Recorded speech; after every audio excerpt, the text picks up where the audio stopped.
Hello everybody and welcome to video 2 in my short mini pronunciation video and listening video series.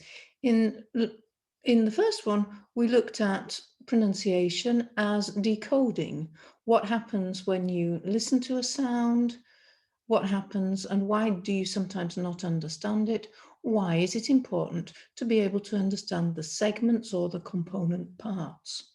Okay, that's the first step. The second step, however, is to understand, to assign meaning to what's going on. So, time for a little experiment, perhaps. And once again, let me show you what I mean. Okay, same as last time, I'm going to dictate something to you.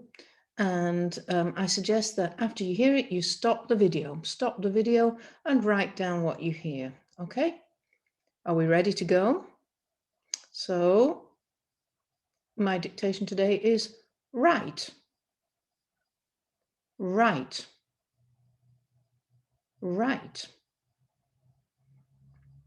Okay, I wonder what you've got. Well, what do you understand? What I actually said, if we look at it phonetically, is right. Right. So far, so good. You can understand the segments, you can understand the sounds, but what does that mean?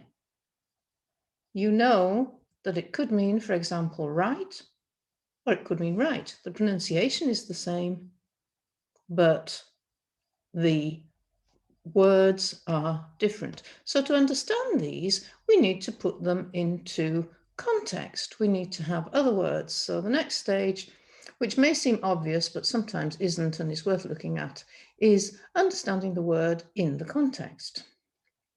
Okay, go right here. Go right here. So we've got go. This means this is the stress word, go right here. Now you should know which one it is. Is it the first one or is it the second one? Well, yes, it's this one, right, because you have the co-text and the context, which gives you the meaning. However, again, things are not always as simple as that because spoken quickly, elision comes into play again. We talked about elision in the last video. It's when a sound is taken out. So what happens here, if I'm speaking naturally, is I might say, go right here, and you will see that the t is not pronounced strongly. It's not go right here, because it's very difficult when you connect those for those to go together. So it becomes go right here, go right here. So just to sum this video up, first we need to decode the segments, and then we need to understand the context.